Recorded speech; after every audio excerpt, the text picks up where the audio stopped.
Kanukar dengan NIM 230611040124. Kelas akuntansi C4 dengan dosen pengampu saya, Dr. Olivia Shana Nelwan, SE, MSI. Di sini saya akan membahas tentang sejarah perkembangan manajemen. Sejarah perkembangan manajemen. Ajaran manajemen dipelajari dan diajarkan sejak awal abad 20. Namun sebetulnya kegiatan dan pemikiran manajemen sudah ada bersama dengan sejarah manusia. Memang banyak kesulitan yang terjadi dalam melacak sejarah manajemen, namun keberadaan ilmu manajemen dipastikan sudah ada di ribuan tahun yang lalu. Ilmu manajemen sudah ada sejak dahulu. Pertama, pada zaman Nabi Musa telah ada pemikiran manajemen. Ini terlihat pada waktu perjalanan Nabi Musa meninggalkan Mesir menuju Siftim, yang mana jaraknya kurang lebih 350 mil. Perjalanan sepanjang itu dilakukan bersama dengan ribuan pengikutnya. Semula persoalan yang timbul diputuskan oleh Nabi Musa sendiri, sehingga selama 39 tahun perjalanan tersebut hanya mencapai 240 mil saja.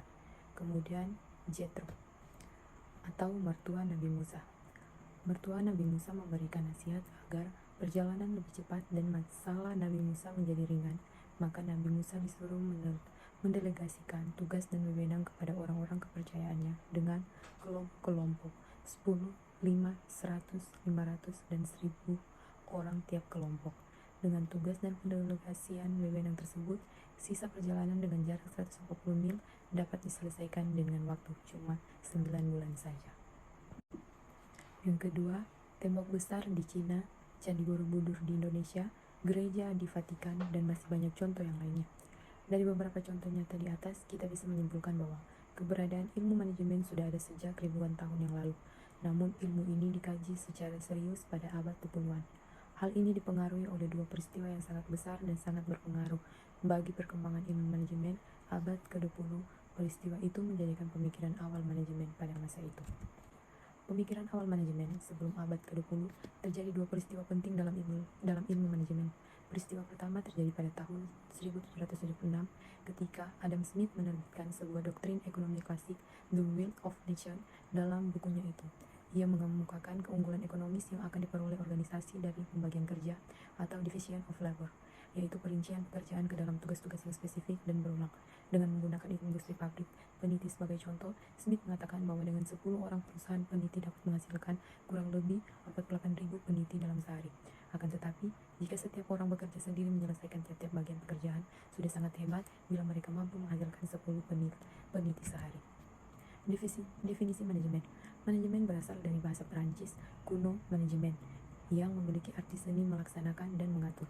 Manajemen belum memiliki definisi yang mapan dan diterima secara universal. Namun secara logika kita dapat disimpulkan bahwa manajemen adalah suatu kegiatan mengatur dan sistem cara pengaturan aktivitas untuk mencapai tujuan dengan efisien dan efektif. 4 tahap tercapainya tujuan organisasi. Yang pertama, 1. Planning. Jika hendak mencapai tujuan dalam organisasi, mereka harus mampu mengatur tujuan tersebut lebih kepada perencanaan yang matang dan terarah. Yang kedua, organizing. Mengubah dan menata pekerjaan untuk mencapai tujuan. Siapa yang mengerjakan bagian dan untuk apa mengerjakan tugas tersebut. Yang ketiga, leading. Proses koordinasi, yaitu seorang manajer mampu membangun, menolong, dan memecahkan masalah ketika terjadi konflik antara anggota, lebih mengutamakan jaringan komunikasi dan kesepakatan bersama. Yang keempat, controlling adalah fungsi tahap manajemen terakhir dengan penuh dengan kegiatan pengawasan ketika semua kegiatan telah terlaksana. Evaluasi tentang definisi dan proses manajemen. Manajemen bukan berarti mengatur dan merinci seluruh kegiatan yang kita lakukan di mana dan kapanpun. Akan tetapi manajemen lebih mengutamakan mengatur tujuan dan set goal secara lengkap dengan efektif dan efisien bagi orang-orang yang merencanakan tujuannya tersebut. Sebagai calon manajer besar, saat ini kita masih menjadi manajer pelaksana untuk diri kita sendiri yang disebut non-managerial. Manajer besar dan baik bukanlah manajer yang mampu menyeimbangkan tujuan-tujuan dan memadukannya sendiri, tetapi lebih melibatkan banyak pihak yang berperan aktif agar tercapai suatu kesepakatan yang disetujui dan diterima pihak organisasi tersebut, dan lebih terjalin rasa kebersamaan yang erat antara manajer dan para pegawainya.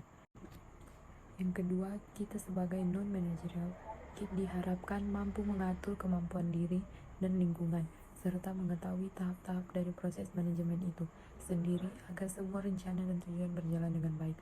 Dalam mengatur tujuan akhir bagi pencapaian, kita haruslah mampu memahami hal-hal dan poin penting sesuai harapan dengan cara yang smart. Inilah presentasi dari saya. Terima kasih.